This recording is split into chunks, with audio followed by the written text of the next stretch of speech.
To listen to American Scandal 1 week early and ad-free, join Wondery Plus in the Wondery app. Download the Wondery app in your Apple or Google Play mobile app store today.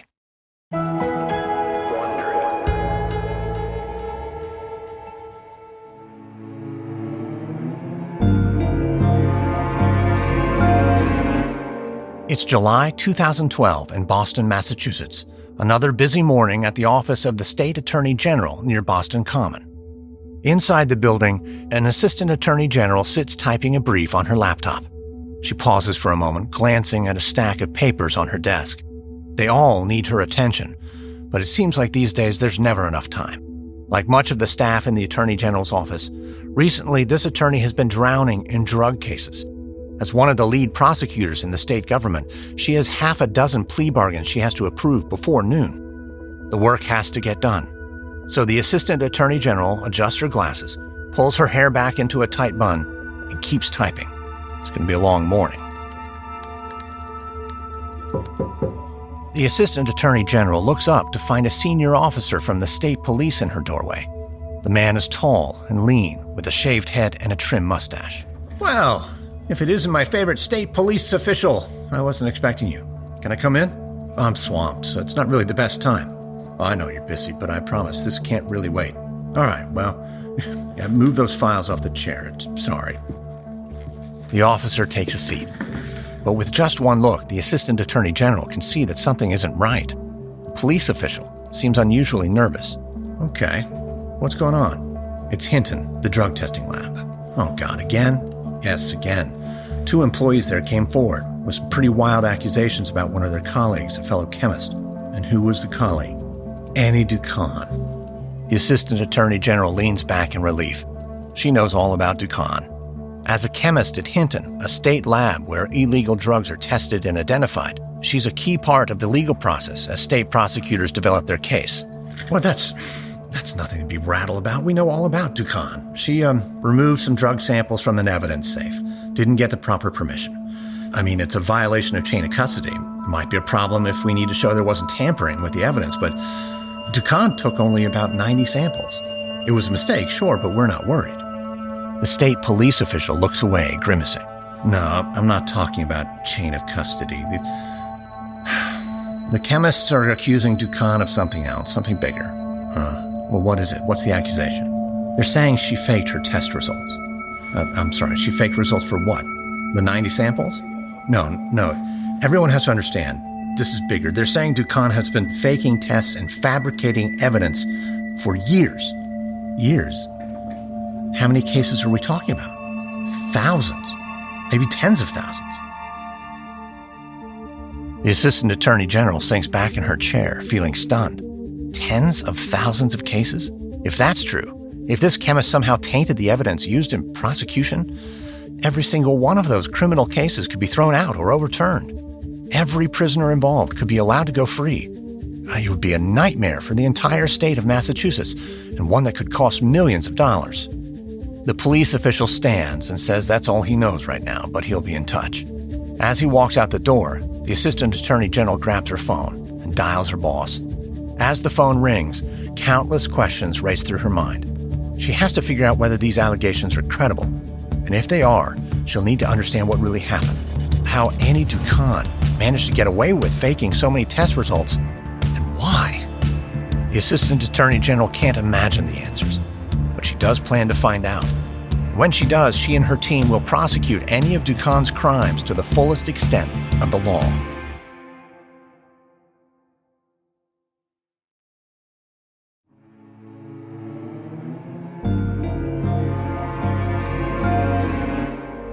From Wondery, I'm Lindsay Graham, and this is American Scandal.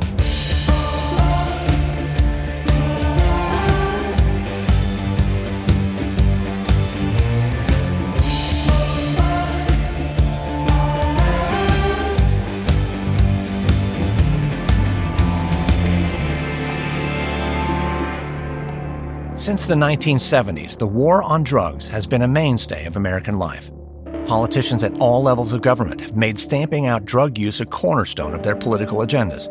And with a mission to be tough on crime, government leaders have passed laws that severely punish the use and sale of drugs, growing America's already large prison population.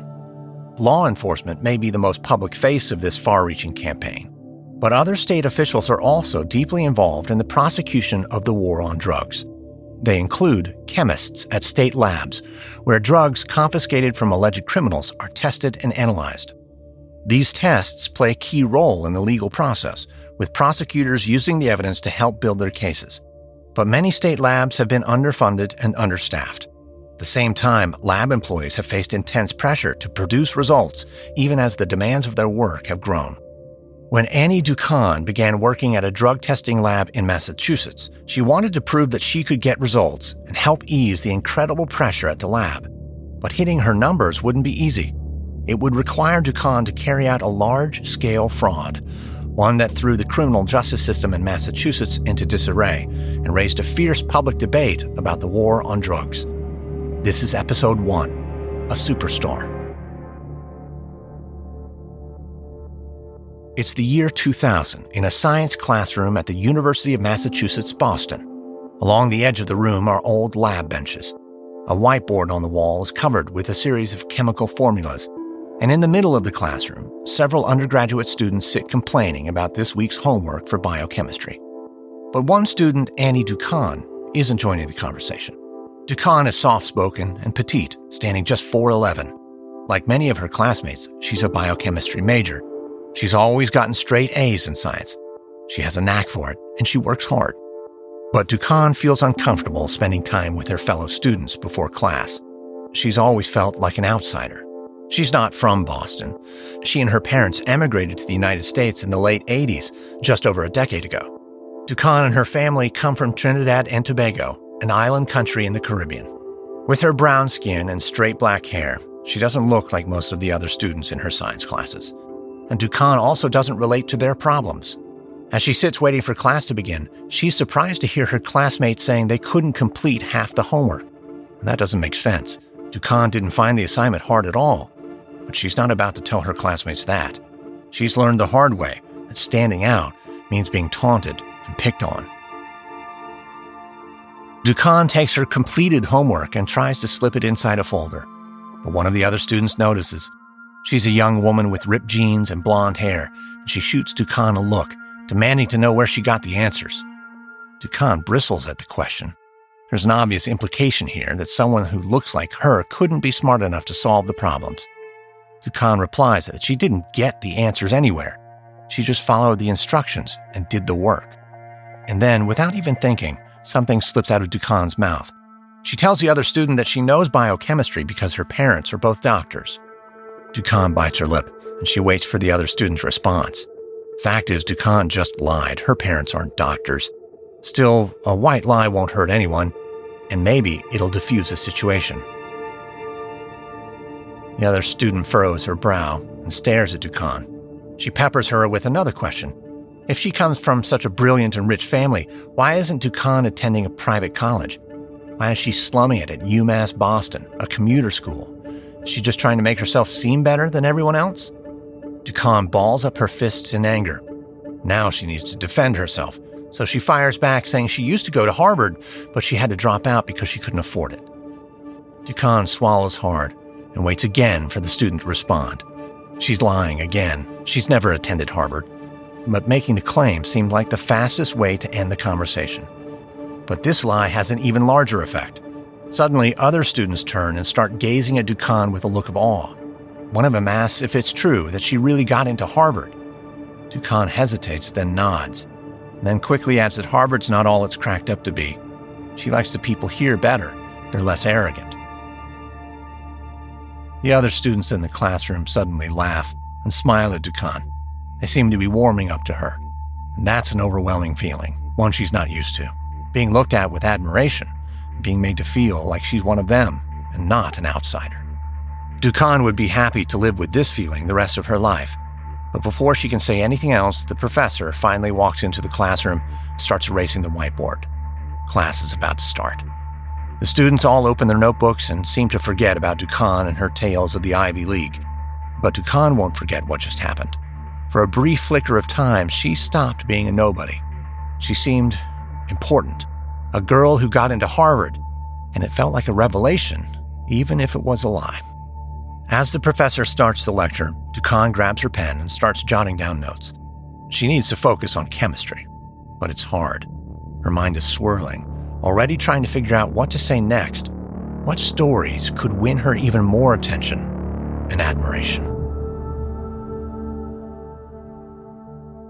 A few years later, the lab is buzzing at Mass Biologics, a vaccine company in Boston. Chemists and biologists race about, with some of them wearing hazmat suits and sitting behind thick security doors. Others are dressed in white lab coats and work at lab benches. At one of these benches, Annie Dookhan is peering through a microscope at an array of petri dishes. She has to finish a report on a new vaccine by 3 p.m. It's a big assignment, so Dookhan steadies her hand and concentrates. Her work can't be anything less than perfect. It's been a few years since Dookhan graduated college, and these days she works for Mass Biologics doing quality control on vaccines. The company is at the forefront of medical research, and Dookhan is happy to work at a fast pace. There are also opportunities for advancement, with new projects popping up all the time. So as much as she can, Dookhan wants to stand out, to prove herself as an excellent chemist. It's why she's been putting in extra hours at night and on weekends. Dookhan continues looking through the microscope when she hears a noise and looks up. Several of her colleagues are standing around her lab bench, grinning. Confused, Dookhan asks what's going on. One of her co-workers takes her by the hand and leads her away. While Dookhan protests, she has to finish her report, but no one will listen. A minute later, they pull her into the break room. Someone flips on the light and yells, "Surprise!" And at the center of the room, there's a small sheet cake waiting for her. Dookhan is confused. It's not her birthday. She doesn't understand what's going on. Someone points to a banner hanging in the corner, which says, "Congratulations, Annie," and one of her colleagues steps forward, beaming, saying she knows Dookhan doesn't like to make a fuss about herself, but everyone's so proud of her. It takes a monumental effort to finish a graduate program and to get a PhD from Harvard, no less. Dookhan shrinks back in embarrassment as her co-workers applaud. Her admiration feels good, but once again, it's based on a lie. Since her first day at the lab, Dookhan has had her eye on a promotion. She, of course, wants the better pay, but it's the prestige that appeals most, being singled out and acknowledged as exceptional. Unfortunately, Dookhan knows that quiet women like herself are often invisible to management. They're easily passed over for promotions, even if they do put in extra hours. Dookhan knew if she was going to get promoted, she needed somehow to get a leg up. So she began fudging her credentials. Dookhan told everyone at work she was getting her PhD at Harvard through the university's night school program, even though the truth is Dookhan has still never taken a class at Harvard, and the university doesn't even have a night school PhD program. Dookhan desperately wanted the promotion, and whenever she mentions Harvard, people look at her with awe and respect. So in the break room, she smiles as she accepts her colleagues' congratulations, along with a slice of cake. But when they ask about Harvard, she dodges the questions, one after the other. She can't have her story fall apart, because if it does, Dookhan won't just miss out on the promotion. She could be fired. Finally, another team walks into the break room, and the impromptu party starts to break up. Dookhan feels immense relief. The questioning can stop. Soon, Dookhan is back at her desk, adjusting her microscope and trying to get back to work. She's a bit shaken from having to keep up all these lies, but she does feel some comfort as she remembers that she isn't hurting anyone. Her lies are just making the playing field a little more even for someone like her, and it will be worth it, because soon she'll walk into her manager's office and be handed a well-deserved promotion. Several months later, Annie Dookhan is working at her lab bench when she hears someone clear their throat. She turns to see her boss, who smiles and asks whether she has a minute. There's something important he wants to talk about. Dookhan suddenly grows weak with anticipation. A few days ago, she applied for a new position at Mass Biologics, a perfect job for her. She wasn't sure how quickly she'd hear back, but judging by the look on her boss's face, it seems like he may have some incredible news. Dookhan sets down a beaker and looks back up at her boss. "Sure, yeah, I've got a few moments." "Good. Well, I wanted to take a moment to check in and talk about the new job. Have you made a decision?" "I have. Let me grab a chair." So, Annie, it is more than obvious that you've been working awfully hard this year, and please don't think that we haven't noticed. Oh, good. Well, I wanted to do whatever I could to show that I'm serious about this job and the company. I want to have an impact, And I know if I have the right position, I can really contribute, and we can see that.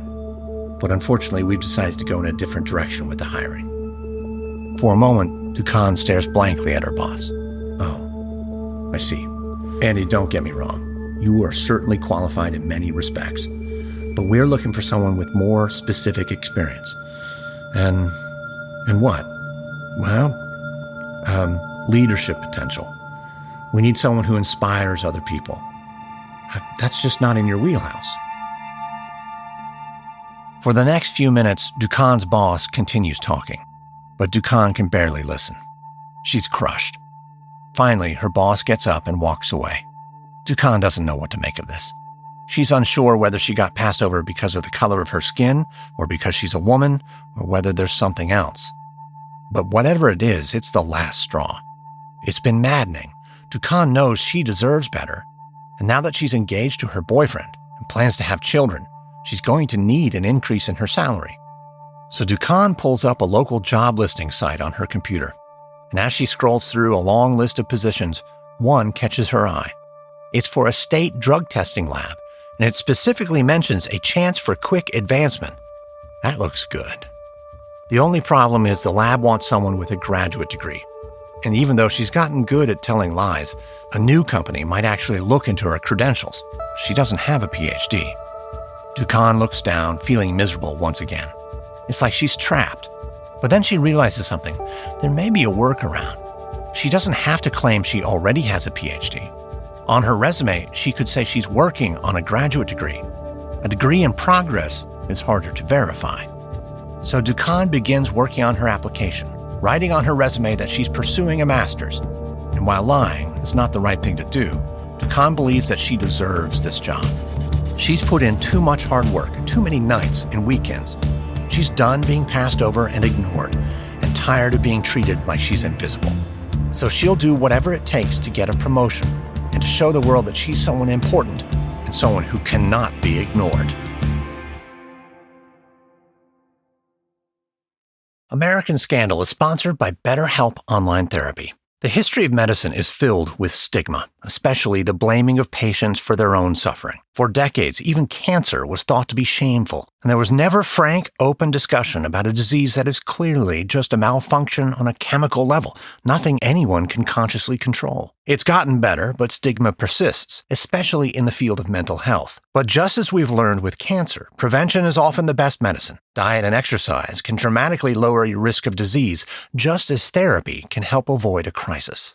Therapy is emotional exercise, regular maintenance for your brain. There's nothing shameful about it. What could be shameful in improving yourself, growing stronger, more caring, thoughtful, and productive? BetterHelp is customized online therapy that offers video, phone, and even live chat sessions with your therapist, so you don't have to see anyone on camera if you don't want to. It's more affordable than in-person therapy, and you can be matched with a therapist in under 48 hours. Give it a try and see why over 2 million people have used BetterHelp online therapy. American Scandal listeners get 10% off their first month at betterhelp.com/AS. That's betterhelp.com/AS.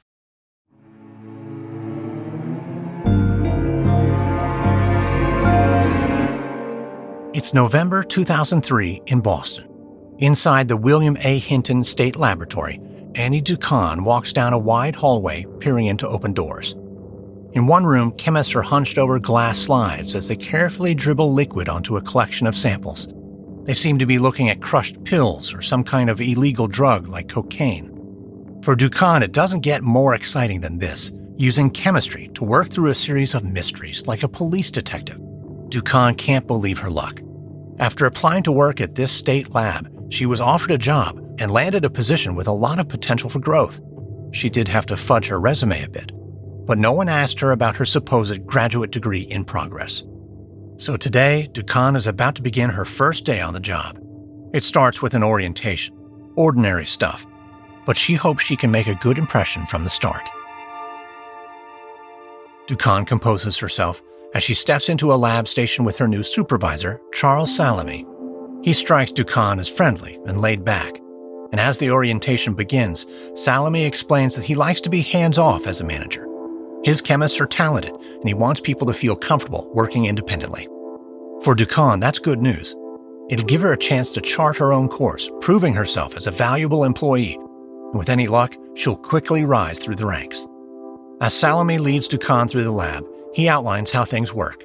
First, law enforcement sends in drug samples for analysis.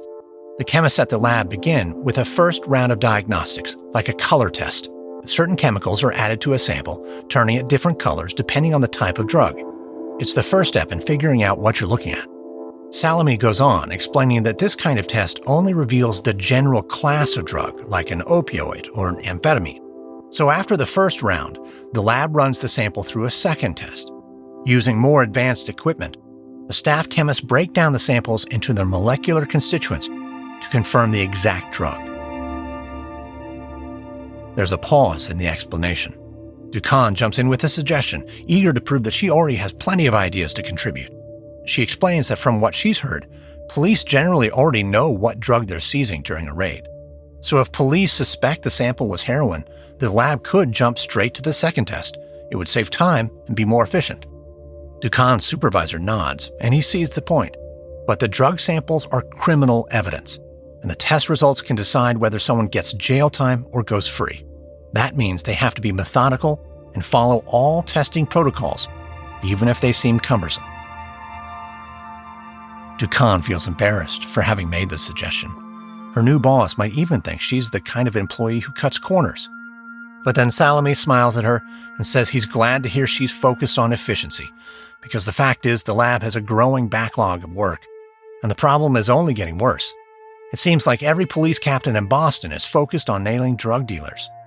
But Salome says there's a consequence for this relentless focus on drug busts.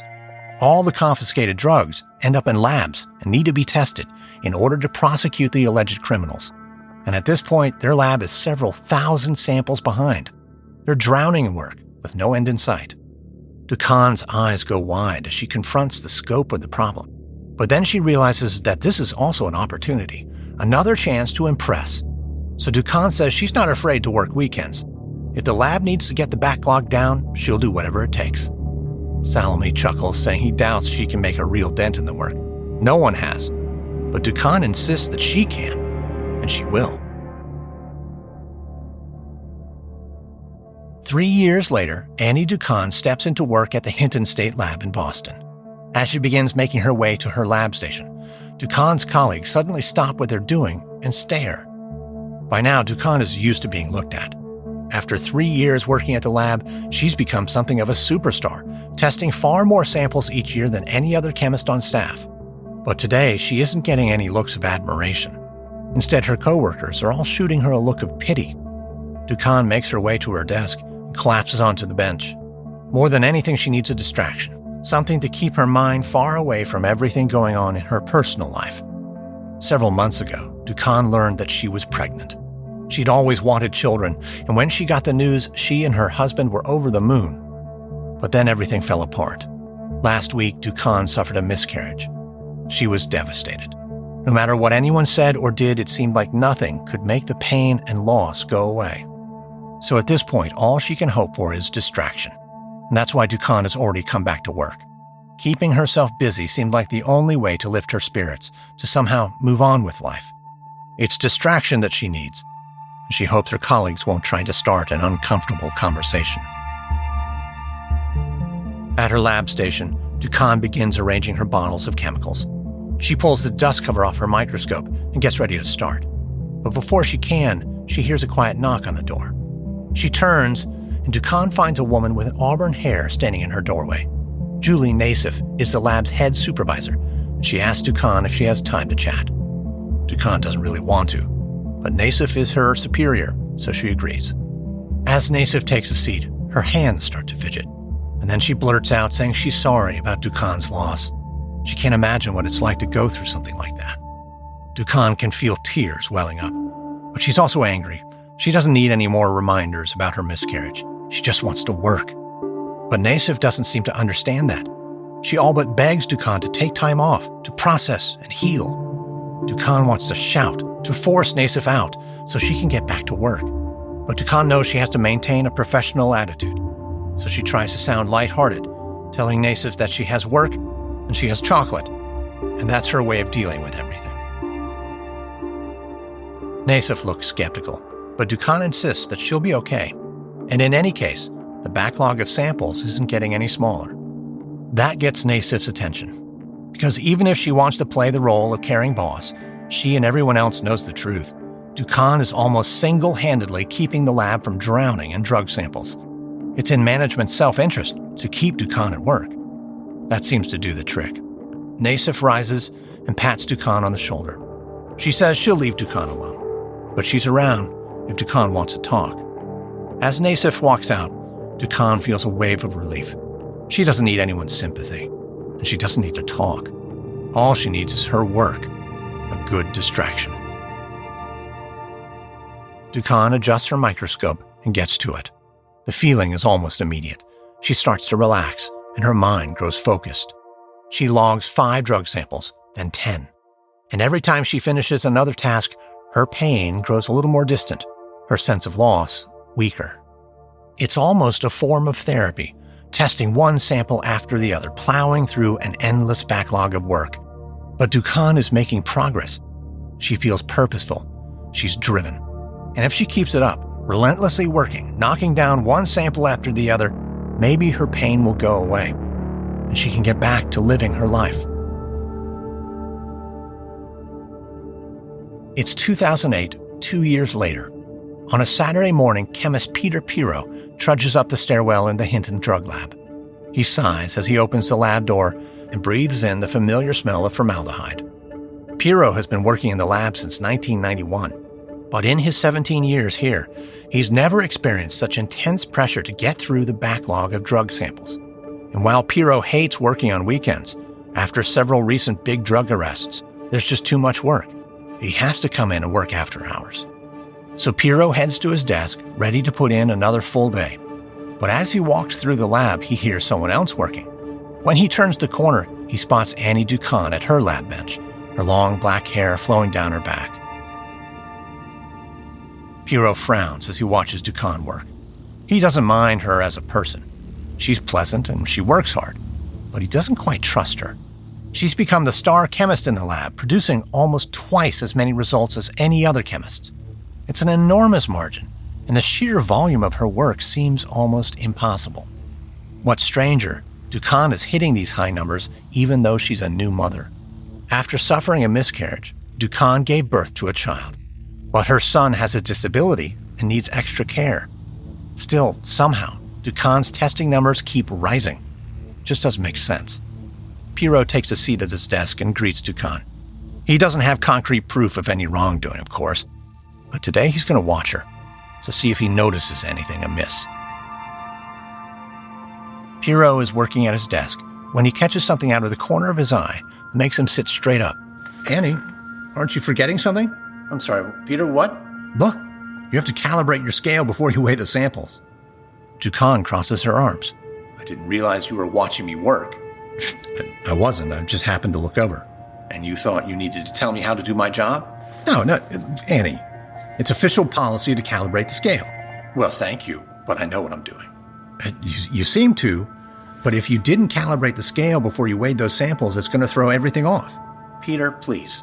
It's an extra step. It's our job to get through samples as fast as possible, and you and I both know the scales are hardly ever off. But sometimes they are. If you're off by even 1/100th of a gram, that can make the difference of several years in jail for someone. You're worrying too much, Peter, and I'm going to get back to work. Pirot can feel his patience growing thin.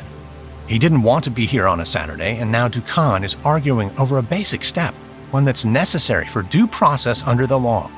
It's a serious lapse in ethics. So Pirot gets up and grabs a set of calibration weights. Then he marches over and drops them on Dookhan's desk.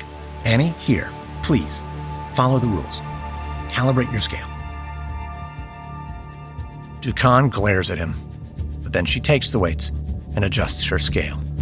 In the coming hours, Pirot tries to get back to work, to focus on the growing number of drug samples that need his attention. But again and again, he finds himself sneaking looks at Dookhan, watching what she's doing. Because while Dookhan may be the lab's newest star, with her supervisors gloating about her production, her attitude is obviously cavalier. And one day, that could cause a problem.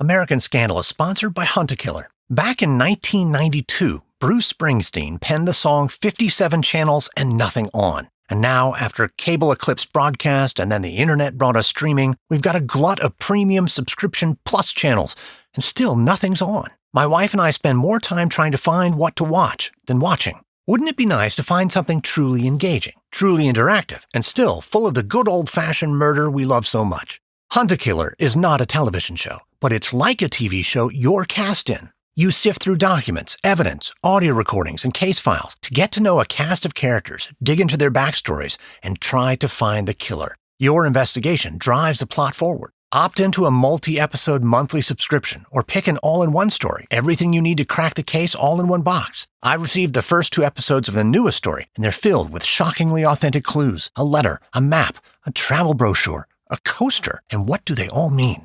Right now, you can go to huntakiller.com/AS and use code AS for $10 off your purchase. That's huntakiller.com/AS, code AS for a $10 discount.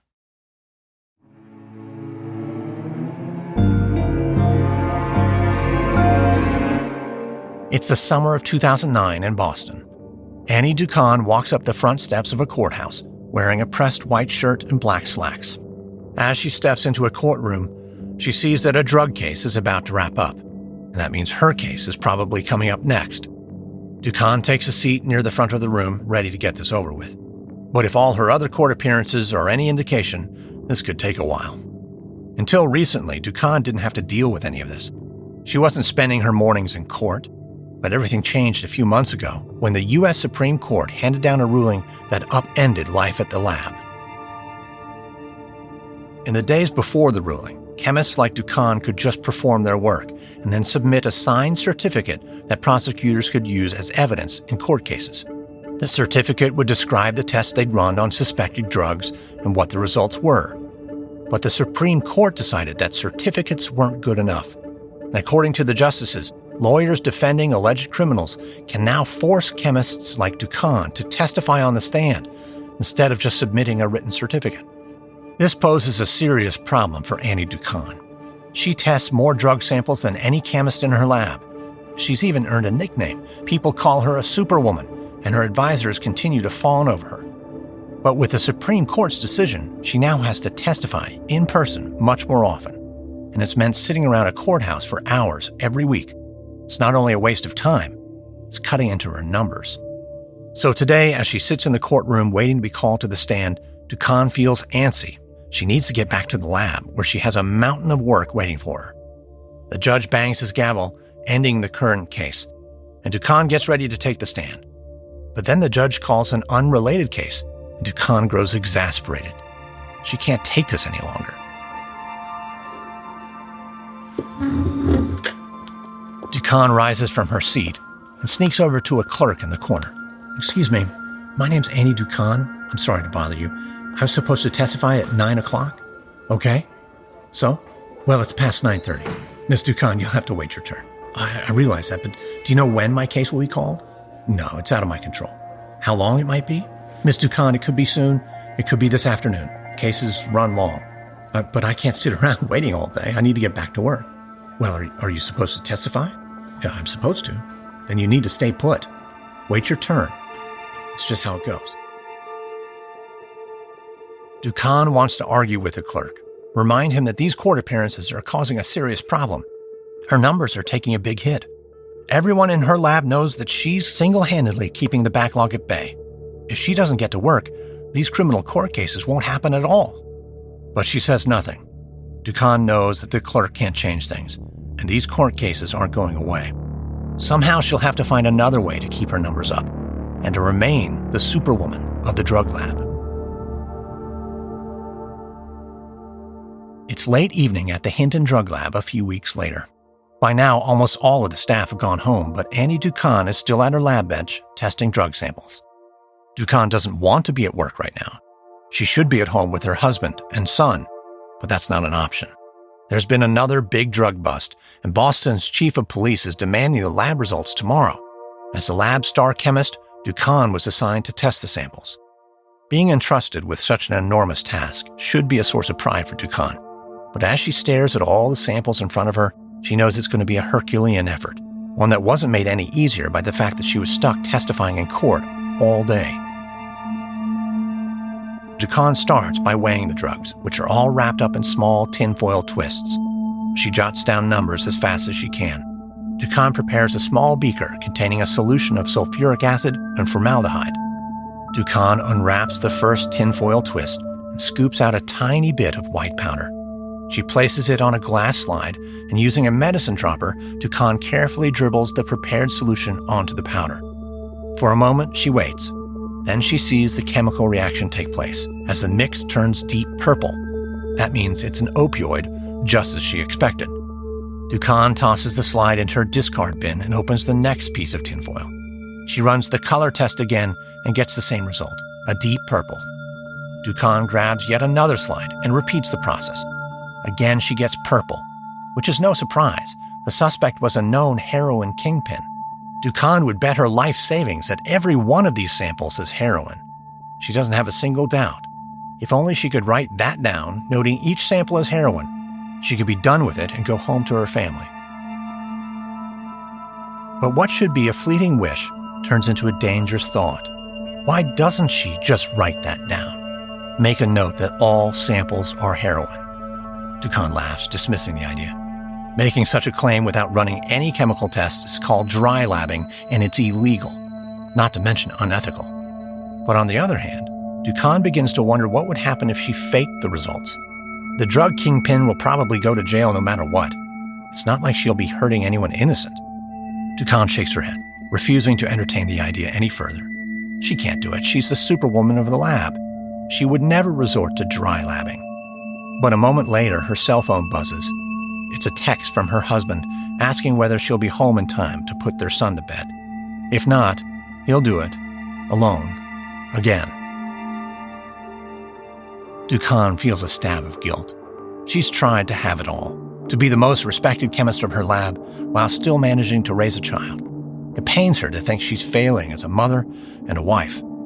Deep down, Dookhan knows that something has to give. She can't do everything perfectly.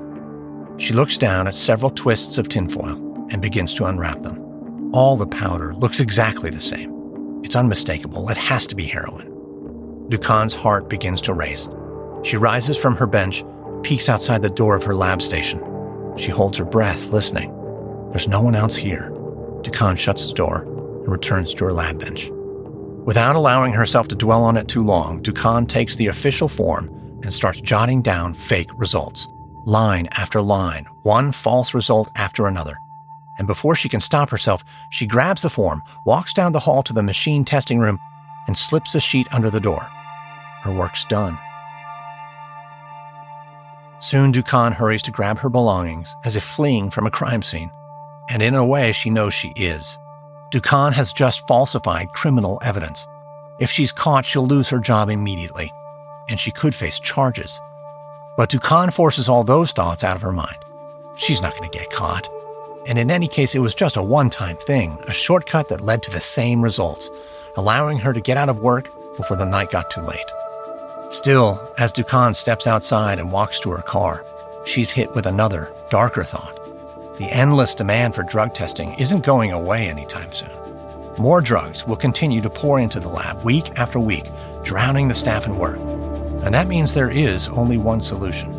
If Dookhan wants to have it all, to keep her production high while still managing to raise a family, she may have to keep taking shortcuts and start taking steps to make sure she doesn't get caught. From Wondery, this is episode 1 of Fraud in a Drug Lab from American Scandal. In our next episode, Annie Dookhan embarks on a larger scheme, but when her colleagues grow suspicious, they start gathering evidence of their own, working to expose what appears to be a crime. If you'd like to learn more about Annie Dookhan, we recommend the book The Ice Pick Surgeon by Sam Keane. This episode contains reenactments and dramatized details. And while in most cases we can't know exactly what was said, All our dramatizations are based on historical research. American Scandal is hosted, edited, and executive produced by me, Lindsay Graham, for Airship. Audio editing by Molly Bach. Sound design by Derek Behrens. Music by Lindsay Graham. This episode is written by Sam Keane. Edited by Christina Malsberger. Our senior producer is Gabe Riven. Executive producers are Stephanie Jens, Jenny Lauer-Beckman, and Marcia Louie for Wondery.